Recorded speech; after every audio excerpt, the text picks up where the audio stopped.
When you joined these fund schemes, they were not in the top performing, and today they are in top performing in their categories, all three of them. What changed? What did you do differently? First thing I want to create is a balanced portfolio. So being underweight on IT and overweight on healthcare helped me balance the defensiveness of the portfolio. We constructed a portfolio which was like a 20% earning growth and a 19-20% ROE portfolio. Risk management was very important. None of these portfolios, the top weightage will be more than 5%. And I do see you have a lot of over index on healthcare compared to the category average across all your schemes. What makes you so bullish on healthcare in India? Hospital as a sector did not do well from 2010 to 2020. It's only at the start of COVID, hospital as a sector started doing well. People saw a lot of near and dear ones die actually. So I think that has made people very anxious. We are more bullish on the emerging part of each sector rather than the mature part of each sector. Quick commerce, it's in that habit formation mode. Once they see a meaningful consumer base is hooked on to that, they will find their ways to monetize. These companies might look very small in the indices now, but maybe 5 years later, 10 years later, these will become a big part of the index actually. What's your personal portfolio like, Aditya?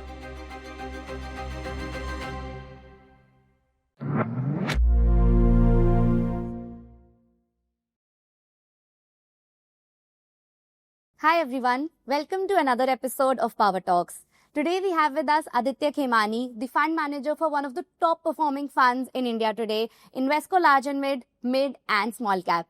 So Aditya, first of all, welcome to Power Talks, and I'll jump directly to the point. When you joined these fund schemes, right, in November 2023, they were at 9,000 crore AUM. Today they are at 27,000 crore AUM. They were not in the top performing, and today they are in top performing in their categories, all three of them. What changed? What did you do differently? I have to just go back into history now and think what did I do actually. And I'll maybe give you my style actually. So when I look at a portfolio, first thing I want to create is a balanced portfolio. And when I say balance can be in different things. Like balance can be in terms of market capitalization, having a optimum share of large cap, mid cap, small cap in the portfolio. That is one cohort. The second is having style diversity in the portfolio. When I say that, look, there are different styles of investing. One is value style of investing, the other is growth style of investing, and growth at a reasonable price is something in between. So this is more for the valuation style you have. And what we've seen in the past, that as a fund manager you don't know what style will do well, whether value will do well or growth will do well. So for me it is very important to have a balanced approach, having both value, GARP and growth in the portfolio, so that irrespective of which style does well in the market, I mean you will do reasonably well from that perspective. That is one approach of being balanced. One more thing is in terms of diversification. Again, I mean you have to be a very diversified portfolio, because you don't know which sector will do well at what point in time.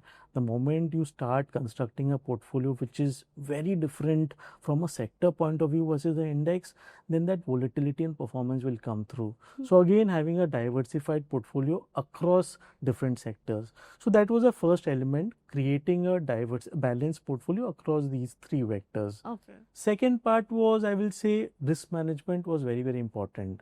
Like I've run portfolios in the past where the top holding has been 8-9% also. And I've run in the portfolios in the past where the top holding weightage has been 2-3% also. But I think both these styles are not correct. So what I've done is, from a risk management point of view, none of these portfolios, the top weightage will be more than 5%. So you will see that we've kept the top holding around that 5%. So that, because as an investor, as a fund manager, you don't know which stock will do well at what point in time. So the moment you start having a large weightage to one stock, that starts impacting the performance in the shorter term. So risk management was one aspect. And here again there are different things. Again, how you construct the portfolio. Like for example, again I'll give you some examples. Like let's take an example of something like IT sector. I did not like IT at that point in time. So, but IT is a defensive sector. So then you have to replace IT with something equally defensive sector. So healthcare was a defensive sector. So being underweight on IT and overweight on healthcare helped me balance the defensiveness of the portfolio. Again, one more example maybe I can share is I was positive on NBFCs. NBFC as a space is more auto driven, which means in case I am overweight auto and NBFC at the same time, the portfolio beta will become very high. So then you take in case you're overweight NBFC, then you become underweight auto. So that again balance the risk in the portfolio. Okay. So risk management was a very important part.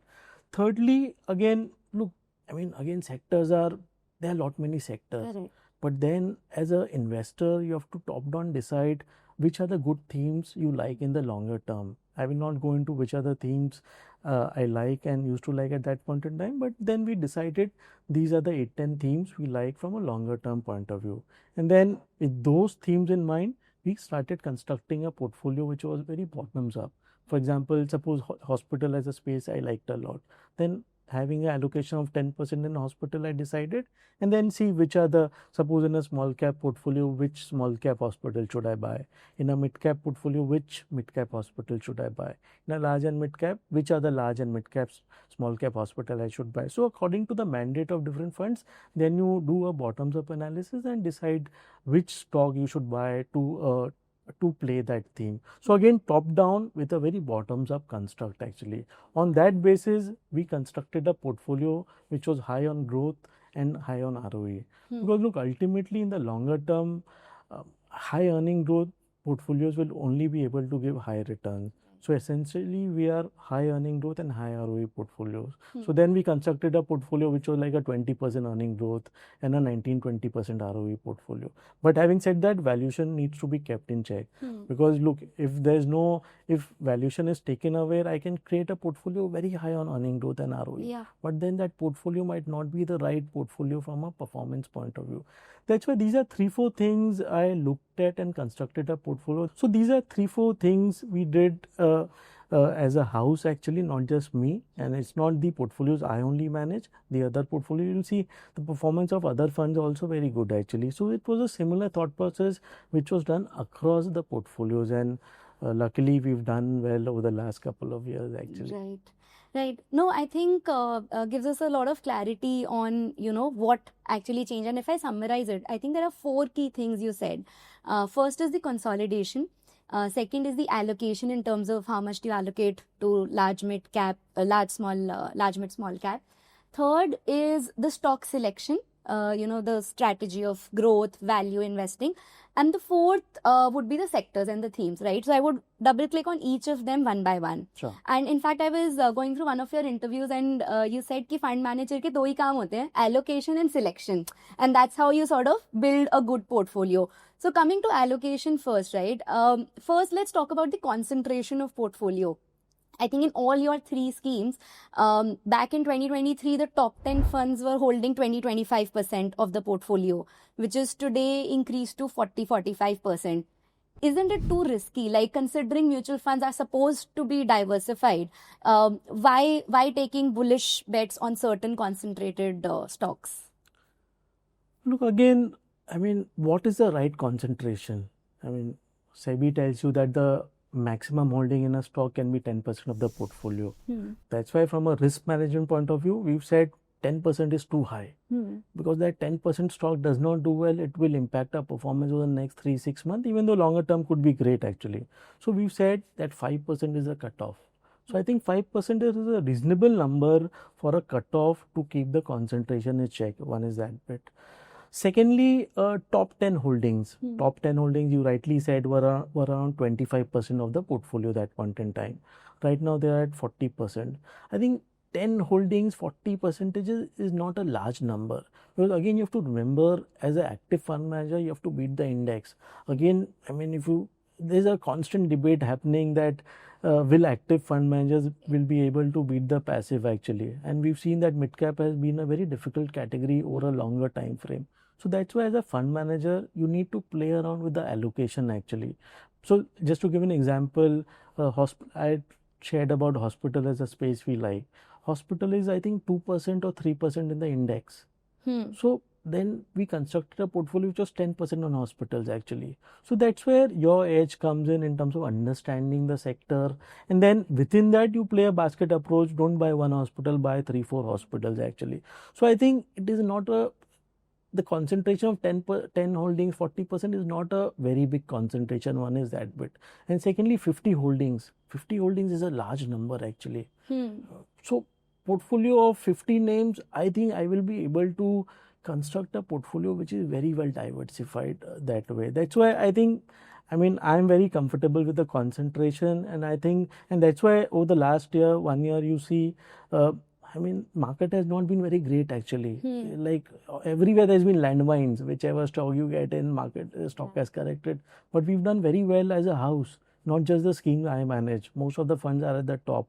So I think that is a vindication enough of that fact that even though, you might find 50 stock to be concentrated, but we've kept the risk in check with the adequate concentration. And also, when I talked about the risk management framework we had, not just that 5% allocation, the other thing is how different sectors behave with each other. Understanding of that is very, very important, because again, same example. An example of, Again, different sectors behave. Again, for example, let's take, I gave you the example of auto and NBFC. Okay. A lot of these NBFCs are auto financiers only. Okay. So when the auto as a sector is doing well, NBFC typically will do well. Because their growth will be high, market will reward them, NBFC will be good. At the same time, auto sector will also do well, because auto itself is doing well. So both sectors move together actually. But then we were bullish on NBFC, but then we made sure that we reduce our weightage in auto, so that what if it doesn't go right? Because you have to think about, what can go wrong, and you have to construct a portfolio accordingly, not what can go right. So in case suppose auto sales don't do well, auto will not do well, NBFC will not do well. But because we are underweight one side, the other side we are overweight, it will kind of balance the risk of the portfolio. The other side, again, like if we share capital market as a theme, the exchanges and AMCs and all these companies, you know that when capital market does well, these companies do well, generally people make a lot of money. Investors are making money, and when investors, and a good market was doing well, investors were making money, and generally good market leads to more money in the hands of people. And then there's a feel good factor, so a lot of people maybe can buy homes and all. So real estate also as a sector can do well. So both sector move together actually. So at times we've taken a call, we want to overweight both the sectors, but we've been very conscious of that fact that increasing allocation on one part of the thing in both the things could lead to a lot of risk at a later point. That's why I think portfolio construction has become very, very important. And look, I've been in the market for 20 years. If I see my journey, maybe 10 years back, I was just like, ये stock अच्छा लगा, इसको लेते हैं portfolio में. You are not thinking as much about portfolio construction. But today, stock picking, it takes time, but I think portfolio construction also takes a lot of time. But I can construct a portfolio, but how will that portfolio behave? I don't know. Like last 1 year, what do I do? On bad days, like for example, last year election results came out. Firstly the exit polls came out. Exit polls were very good. Market went up. So you see your portfolio, how did the portfolio behave that day in a good day? But then when the real result came out, market tanked. You see your portfolio, how did it do that day? Again, when India-Pakistan's war started, market came down. How did the portfolio do? So you have to keep testing your portfolio. And one thing I'm very conscious is, how does the market do? How does my portfolio do on a bad day? Because in case a portfolio is doing badly on a bad day, that is a big enough red flag for me, that maybe I've constructed a portfolio which is slightly higher, slightly risky, and I don't want to take a lot of risk actually, even though I'll take risk, but then it will be much more measured and calibrated. That's why, those things tell you that the portfolio construction, have you taken care of the risk? And that's why last year was a great year for the market. We as a fund house, all of these funds did very well. And this year has not been a great year. Still, we've done well. So I think true test, that's what we are also learning actually. Yeah. So how I will judge myself is, how does the portfolio do on a good year, and how does the portfolio do in a bad year? I don't want to be at the top in a good year and at the bottom on a bad year. You have to be much more balanced that way. So, and that is a constant learning process, which I am also learning, and maybe future will be much more brighter than what's been the past. Yeah. No, I think a key takeaway for me from your style is, like, while there is of course alpha, there's also needs to be downside protection, so that highs are not too highs or lows are not too lows rather, right? And I think that is very critical. The reason I asked about, the concentration is because a doubt comes to my mind, particularly in mid and small caps, where if 45% of the portfolio is in 10 companies, right? Wouldn't liquidity become an issue? Like, what's your take on that? Look, again, if you look at mid caps, today mid caps are not very small companies. Mid cap are companies market cap from 30,000 to 1 lakh crore. So they are large companies actually. So liquidity is not as much of a challenge in that part of the market. Liquidity is a challenge in the micro caps. So if we take small caps, small cap is up till 30,000 crore market cap. So if we take maybe less than 10,000 crore market cap, less than $1 billion market cap, I think liquidity is more challenging at that part of the market. Okay. And we've taken a deliberate stance that we don't want to go too much in that part of the market. That's why you see even small cap fund. I think small cap fund exposure to less than $1 billion company will not be more than 5-6%. Okay. So we are positioning towards the higher end of the small cap in the small cap portfolio. Mid cap is anyways quite liquid from that point of view. So I think liquidity has not been a challenge from that perspective across the portfolio. That was one bit. Secondly, again, you have to contextualize Navda. Like, I mean, you mentioned about the size of our funds. Each of these funds are 9,000 crores, so today 27,000 crore. So these funds are not very big. So when you had it been maybe 70-80,000 crore, 1 lakh crore fund, maybe liquidity would have been much more challenging at that part of the AUM actually. So maybe this is a problem we don't need to think right now, but maybe 2 years later, 3 years later, as the funds become much more larger, maybe we will need to also think about that point in time, whether 50 stock is good enough for a mid-cap stock, a mid-cap portfolio. The other side of allocation that I have a question on, Aditya, is the allocation to large, mid and small cap companies. So as you rightly said, right, in the last 1 year, the whole debate about mid and small cap being overvalued, a lot of the fund managers actually moved more towards large cap. But all three of your schemes have more allocation to mid and small.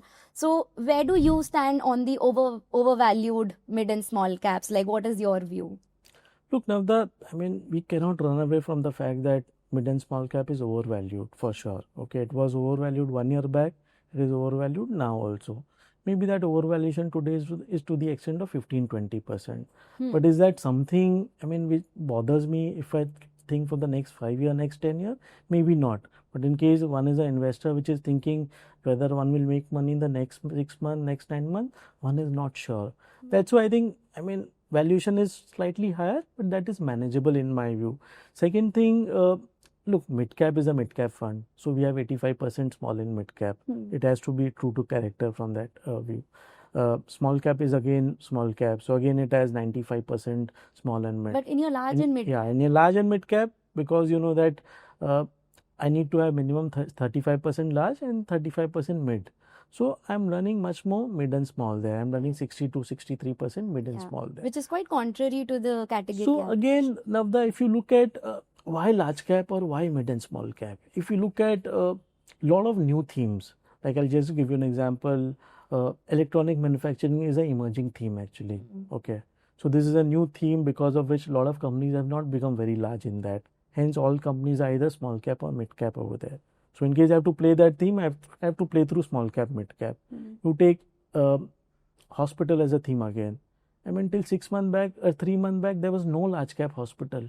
All hospitals were were mid cap or small cap. So how do I play those hospitals in case I cannot play through large caps? Now in this SEBI review, 2 hospitals have become large cap. But I mean, 2 months back, there was no hospital in the large cap space. Again, you take CDMO is a emerging theme, contract development and manufacturing on the pharma side. I'll not go into detail. Again, there only one large cap company is there. Apart from that, all are small and mid cap companies. So again, if I can take sector after sector, take auto ancillary. I mean, not even one company. I think one company is a large cap in auto ancillary. All other companies are mid and small cap. You take real estate as a space. Today, I think only 2 companies are large cap over there. All companies are mid and small cap. You take building products as a space. Not even one company is a large cap over there. So, I mean. So it's more about the sector. Yeah, large cap is very restrictive. When you talk of large cap, I think maybe banking is one good sector over there. where large caps has a right to win over small and mid caps. So banking is a good sector in the large cap. Second sector, IT sector. People, if you look at some of these large cap IT companies have become very big. I mean, they are like $30 billion, $20 billion revenue. So their growth rate cannot be more than 8-9%. So that's why I think large cap is a very restrictive pool to invest in, and mid and small cap is where a lot of emerging companies are coming, a lot of niche companies are there which can get bigger. So that's why, and again, I mean, if you think about the next 6 months, 1 year, you will not be able to decide whether mid cap makes sense or large cap makes sense. But then if you start thinking what will happen next 5 year, what will happen next 10 year, then you can clearly see the merit of mid and small cap over large caps in that way. Again, if you go back into history, maybe 10 year back, because history is always a good reflection what has happened. I think last 10 year Nifty has given a 12% annualized return, and mid and small cap has given 15-16% return. I think for me the same trend will work out over the next 10 years, but will that trend work out over the next 1 year? I mean, I don't know that. So that's why I think still mid and small cap is where you get the diversity, you get to play a lot of emerging sectors, you get to play a lot of niche businesses, and that's why earning compounding will be much higher. And longer term, I mean, you cannot take away the fact that stock price compounding will be similar to earning compounding. I mean, over a 10-year period, I mean, both of them could be away by 1-2% different between them. Otherwise, it will be broadly similar. So you have to just focus on those mid and small cap which can grow. Maybe 10 year is a long time, we cannot see. Maybe you buy a company thinking next 2-3 years, and then evolve. They keep seeing what is the company doing, and then so keep moving along with that. So I can so constructing a 18-20% earning growth portfolio on the mid and small cap is still not that difficult.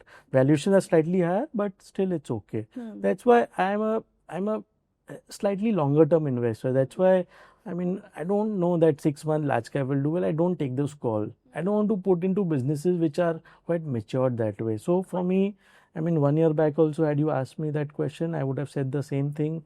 Today also, maybe my answer will be same. Got it. The very interesting point here that it's you're going after the business irrespective of their cap size, media, small or large, right? And I think there are more opportunities or more businesses in mid and small cap. But you know, it's often, of course, said, right, mid and small also come with a lot of risk or a lot of volatility. But if I look at the last 2 years, right, both of your mid and small cap, while the markets didn't perform that well, the funds did, right? And on that note, would love to double click on your stock selection framework, right? How does that work? And you mentioned growth, a balance of growth and value investing. So talk more on how did you sort of select those stocks? Did you bake into valuations? What's your view? There are a lot of frameworks over there. One, obviously, the opportunity size should be big. In case you're buying a small and mid cap company, you cannot buy a company where the total market size is small, because you have to visualize, can this small cap company become a large cap company over a long period of time. So you have to keep an eye on the total market size, that is known as TAM, which is a total addressable market. So TAM has to be big overall. Second thing, in case TAM is big, then you have to see the promoter management, and I mean, and that's a very subjective call actually. I mean, look, numbers everyone can see. What is the earning growth happening for a company? What is the ROE of that company? What is the cash flow? These things have become very, everyone talks about that. It is, so it is very natural to expect that at some point in time that promoter who's on 55, 60, 65-year-old, he'll think, हो गया life में, मैंने बहुत मेहनत किया, I've created a lot of wealth, now I go into a preservation mode actually, which is not right for an investor, because he might have made wealth, but your wealth journey is starting now because you're putting money into that. That's why how much hunger he has becomes very, very important. He should be still passionate about the business.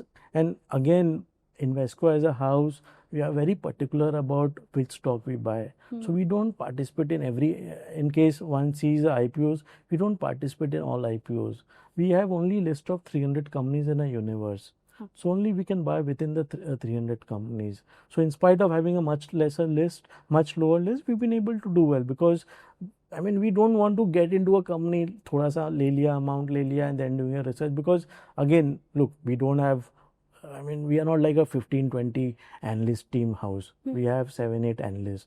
So each analyst can cover 40, 50 companies. So we have to prioritize that which are the companies you want to focus. So a lot of things go into this, and then coming up which stocks to buy and not to buy.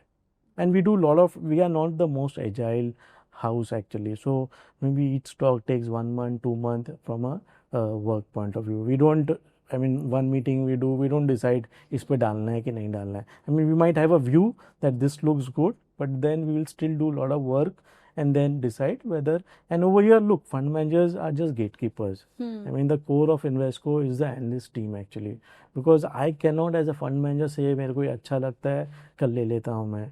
The analyst has to get convinced. He has to do a lot of work himself, and when he's convinced, he brings that stock for discussion.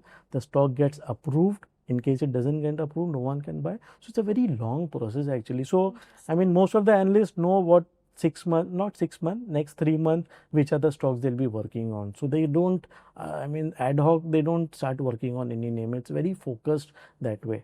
Interesting. I think this is very less talked about, how the stock selection actually works within a fund house. So in fact, my next question was कि कितना time लगता है in all of this, and I think it takes anywhere from 2 to 4 months, right? So it's quite a deep. Not maybe 2 to 4 months. Maybe look again. We cannot. One company can take a long time. One can take a shorter time. On an average, 20 days is something we take. But then there are some complicated companies takes a longer time. There have been times maybe suppose some company hasn't done well last 10 years. So that company comes up for discussion. Obviously people will say 10 साल तो नहीं अच्छा कि अब क्यों अच्छा करेगा. So people, because recency has a lot of anchoring, has a lot of, I mean, plays on our mind actually. So then, I mean, we met the management 3 or 4 times actually, and it took 3 months actually.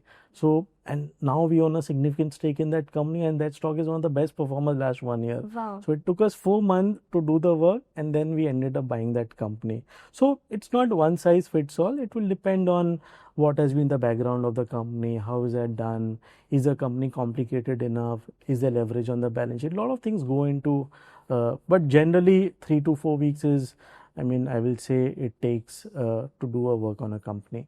Got it. Very interesting, and less talked about thing. Coming to, I think you mentioned your role is as a gatekeeper, right? To bring the right sectors on the table, and so that the analysts can go deep dive on the companies. On sectors perspective, right? And one sector that you have talked a lot about in this podcast is healthcare. And I do see you have a lot of over-index on healthcare compared to the category average across all your schemes. What makes you so bullish on healthcare in India? Look, Namda, again, if you look at healthcare is what? I mean, healthcare is a proxy play to consumption. I mean, it's like whatever a consumer spends out of his own pocket, that is consumption. So healthcare is also a form of consumption. But consumption hasn't really, I would say, staples and all. So that, no. So a person spending out of his own pocket in hospital is healthcare. But then this is a non-discretionary consumption. Correct. Because discretionary consumption, what happens? I mean, loss lag gaya market mein, earning comes down, something happens, you might decide, let me not buy a car for next 1 year. Let me not buy a TV. So it's very, I mean, discretionary, which makes it very cyclical. But in the case of healthcare, I mean, it's non-discretionary. I mean, कुछ होता है आपको doctor के पास जाना ही पड़ेगा, और it is complete. So that's why it's a good way to play consumption, pseudo consumption in my view. One is that. Secondly, look, hospital as a sector did not do well from 2010 to 2020, last decade. It's only at the start of COVID, hospital as a sector started doing well. So again, I think nowadays during COVID, people saw a lot of near and dear ones die actually. So I think that has made people very anxious. लोग मरने से डरते हैं, I think I will say. I think so that पास में देख लिया. And so now, I mean, you can see most people, कुछ भी होता है, they go on Google, क्या है, क्या नहीं है, what is the symptom and everything. So that's why that anxiety is very high. So now I think people have realized that they don't want to take a chance with their health. So कुछ भी होता है, you will want to go to the best hospital. Earlier what happens, I mean, you were not able to go to the best hospital from an affordability point of view. One, nowadays, the way health insurance is being sold last 4-5 years, a lot of people have lot of cover on the health insurance side. So कुछ भी होता है, they want to go to the best hospital. I mean, because they know that it's not out of pocket spend. So that's why that is leading to these corporate hospitals doing very, very well. These are 2-3 reasons. Other reason is, I mean, again, per capita, with India with increasing per capita income, healthcare will be the biggest beneficiary actually. Because what happens in case आदमी को पैसा ही नहीं है, वो doctor को नहीं दिखा सकेगा. But he has money. I mean, he will, something happens, he will show to a doctor. So as and when people get richer, I mean, they will make sure that they get the test done, everything done. So again, one more reason I can share. I mean, life expectancy has been moving up. Today, I think people, I don't know the statistic over here, but I'm sure that last 10-year life expectancy has moved up. Today, it will be more than average, could be around 75, 76 years. And who are the people who get hospitalized? Mainly, it's not that I'm not saying young people don't get hospitalized, but the major cohort will happen people more than 60, 65 years old. And in that cohort, that population is moving up. With that moving up, healthcare spends will move up actually. That's why I think healthcare is one of the best sector to invest money from a longer term point of view. And within healthcare, again, the healthcare is a very heterogeneous sector actually. I mean, because when you say healthcare, I mean, people understand healthcare is वो दवाई का company है. Any medicine company, I will not name companies, it's a medicine company. But if you see our portfolio, we are not quite bullish on the pharmacy part, on the medicine part of it, pharmaceutical products part of it. We are more bullish on the services part.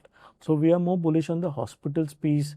We are more bullish on the CDMO piece, which is a contract development companies which do research work and manufacturing for global innovator companies. So we are more bullish. So out of that 20-21% exposure we have across our portfolios, pharmaceutical products will be only 3-4%. 17-18% is the services part of it. So that's why we are bullish. So again, one thing we have to evolve as investors.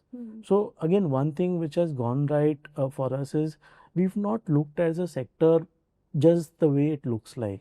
Like consumption, if you look at consumption, again, consumption can be broken up into the FMCG companies, the old FMCG companies. It can be broken up new sector like quick commerce and all these sectors. So we are more bullish on the emerging areas of that sector rather than the matured part of that consumption. Within healthcare, we are more bullish on the emerging areas like hospitals and CDMO. Within financials, again, BFSI is a big sector in our portfolios. So when you talk of BFSI financials, people think ये bank है या NBFC है. But if you see our portfolio, we are more bullish on the non-lending piece, which is the capital marketplace, like exchanges are there, asset management companies are there, wealth management companies are there, brokers are there, also insurance piece is there, general insurance is there, life insurance is there. So we are more bullish on the non-lending part of financials in our portfolio. So that, just to sum it up, we are more bullish on the emerging part of each sector rather than the matured part of each sector. So we are taking a much more evolved view on those sectors rather than the way it has been a very traditional way of looking at these sectors. Yeah. Aditya, as you were talking about new age companies being like a key focus in your themes, right? I saw that you've also invested in Swiggy and Zomato, which is unlike a lot of other traditional investors. So what's your view on these new age companies? How do you value them? Now that I'll not go into names, but maybe I'll cover the broad theme we are playing there. So look, for public market investors like us, maybe we are still learning. I mean, the first company, I will not say the first company, Zomato got listed maybe I think 2021. So at that point in time, we are trying to understand इसको कैसे देखे, कैसे value करे. So now 4 years into the journey, we've tried to understood some bit of it, how to value it. But still that learning is not precise, I would say. But then again, you go back, maybe India is 30-40 years behind US. You look at a lot of these platform companies, they have become really, really big. You look at Amazon, I mean, how it has become so big over a period of time. That's why I think you cannot keep a closed mind to all of these companies, because these companies might look very small in the indices now, but maybe 5 years later, 10 years later, these will become a big part of the index actually. So that's why our approach has been this over here. Secondly, again, these are platform companies. I mean, people say that quick commerce, these companies are burning so much of money. You have to again understand because as I said, we covered up on the TAM, the total addressable market has to be big. I don't remember the exact numbers, but if we look at quick commerce, I think quick commerce today will be a $10 billion kind of a GMV, gross merchandise value, which is the total sales around $10 billion. Online will be, I think, around $100 billion. Grocery retail will be, I think, 600, 700 billion dollar. So in that 600, 700 billion dollar, right now these guys are only $10 billion. So that they are very small. I'm not saying that they will be able to take all of it, because look, quick commerce as a model is very convenience driven. It works in the densely populated metros. Maybe in a tier 2, tier 3, it might not be that successful. But still, I mean, that number is really, really large. And over a period of time, we've seen as consumer, I mean, once you get to the convenience aspect, then you don't want to, I mean, your habits are spoiled actually. I mean, till 3 years back, we thought 10 minute mein kya hoga? I mean, do we need that? But nowadays, I'm sure everyone, especially on the urban side, the affluent class, I mean, everyone uses some of these platforms very often actually. So that's why I think they have become very relevant in consumers' life. So the moment you become very relevant and useful, I mean, they will find ways to monetize that in the future. Because again, future, I mean, I also don't know whether these quick commerce companies will make money in the next 4 quarter or next 8 quarter. But again, if you go back into history, I mean, some of these companies started from a food delivery business. 10 years back, there were, I think, more than 10 platforms on the food delivery side. So the similar question at that point in time was that, will these guys make money? I mean, these guys are burning so much of money. But now we see it's become a duopoly market. One guy controls the 60%, the other guy controls the 40%. And today we don't, I mean, we want to order something, we don't, 10 rupees platform charge in case someone puts, that is not a decider whether we order or not order actually. So that's why now they are in that monetization mode in that part of the business. But again, quick commerce, it's in that habit formation mode. You and I are getting into that habit, and once they see a meaningful consumer base is hooked on to that, they will find their ways to monetize over a period of time. So that's why I'm sure that they will make money. How much money they're still understanding. I mean, we'll get to know over time period. So that's the entire approach over here. Coming on the valuation bit, again, Navda, I mean, we tried ahead in different metrics.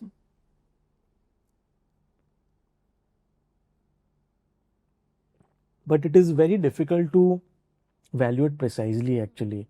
I mean, valuation could be off by 20-30%, I think, versus, I mean, where it could be trading. So that way, valuation is more difficult over here. But you have to keep an eye over here. You cannot say that I bought this, I like this, good, ye leke 10 saal chhod do types. You have to keep evolving. You have to keep monitoring 3 months, every 3 months, what's happening in that space. Is the competition moving up? Is the unit economics coming into place? Have they been able to be successful on the tier 2 market? So there are a lot of variables we need to keep tracking. So I will say you need to be very agile over here, very alert over here. Because I will say, I talked about the risk aspect. This is one part of the portfolio where I think I have some risk sitting in the portfolio. So I have to be very careful from that view, how I take it forward. But on an overall basis, and again, look, this is a channel, as I said, traditional versus emerging. Traditional companies, I mean, population growth rate is what now, 1%.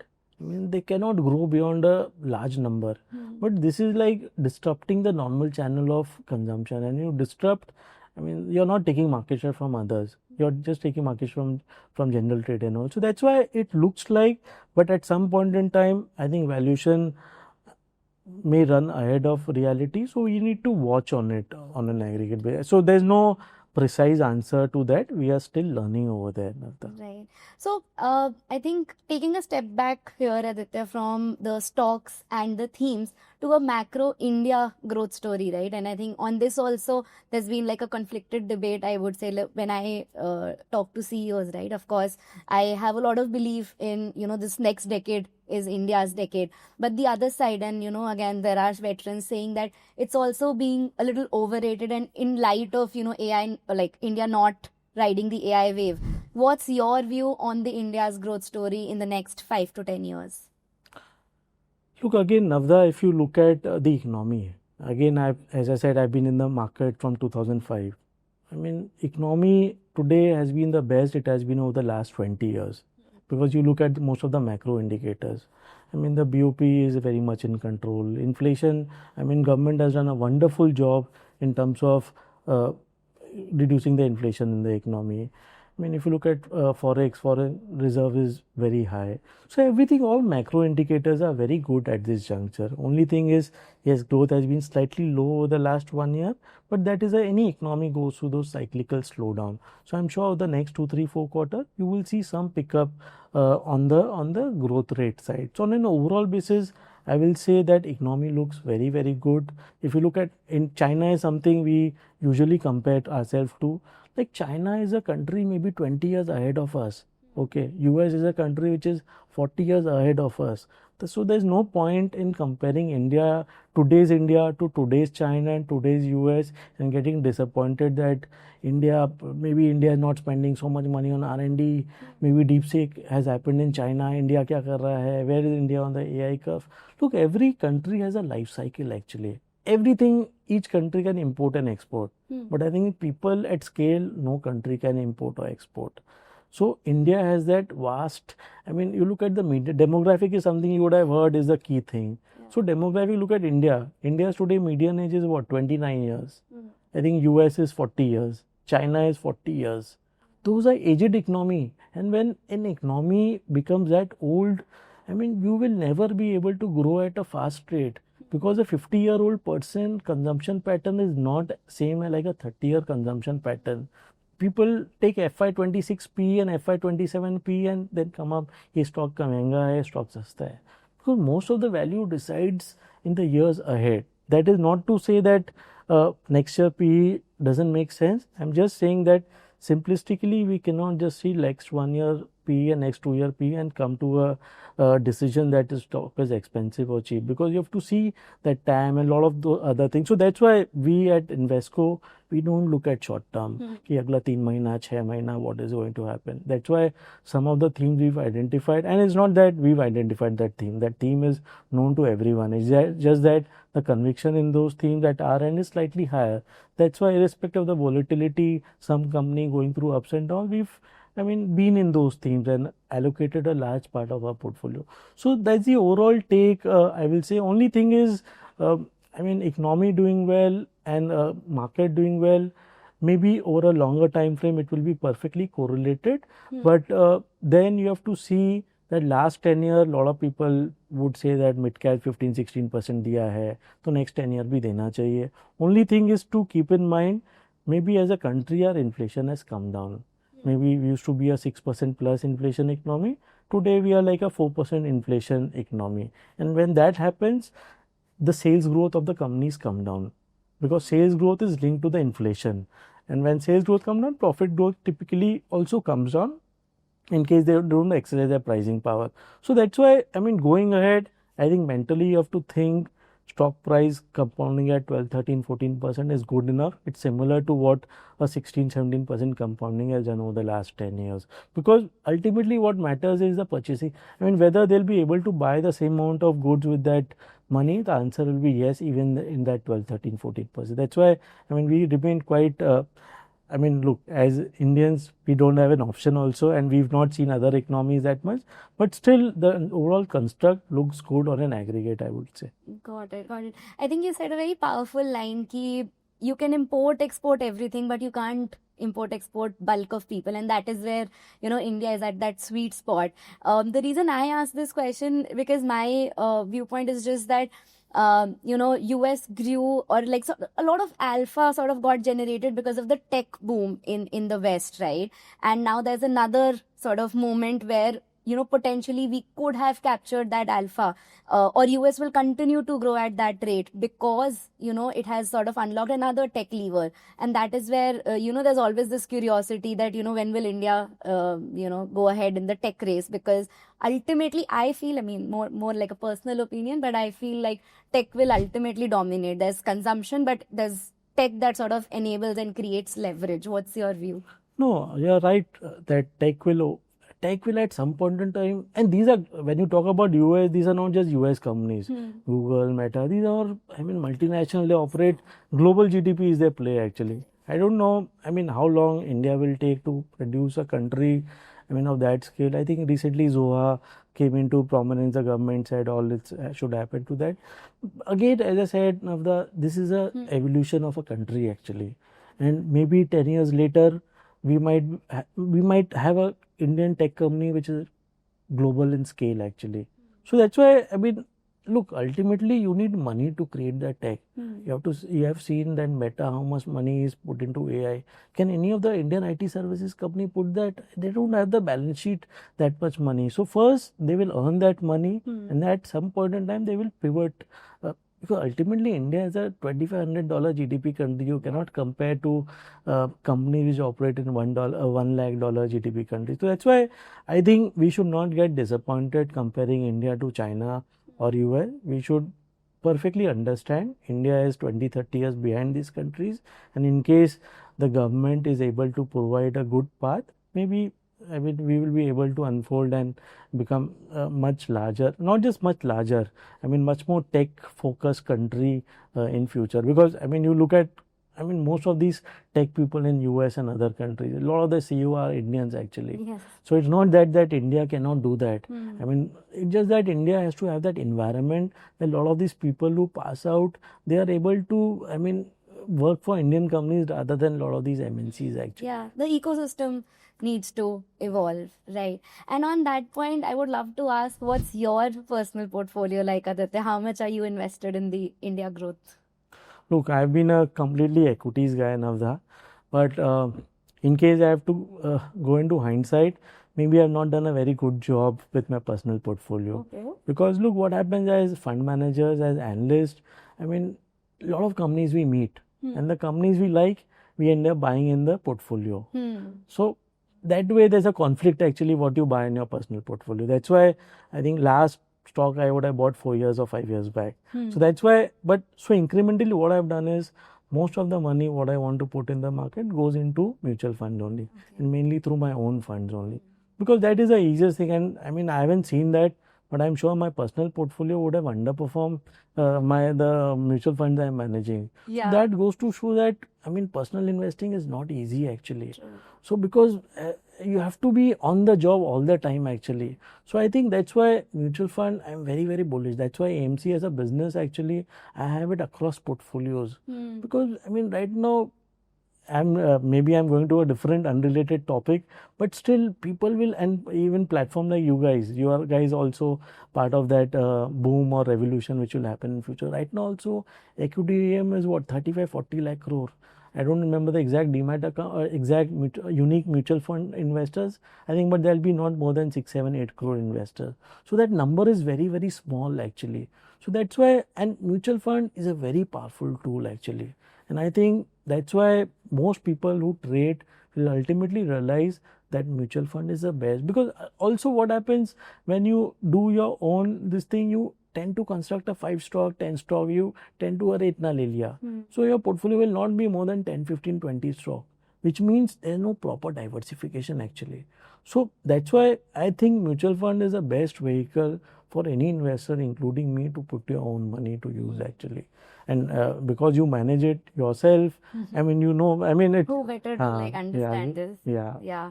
No, fair. And given that, you know, of course, you are allocated more to mutual funds, is there certain allocation across large, mid cap and small cap that you follow?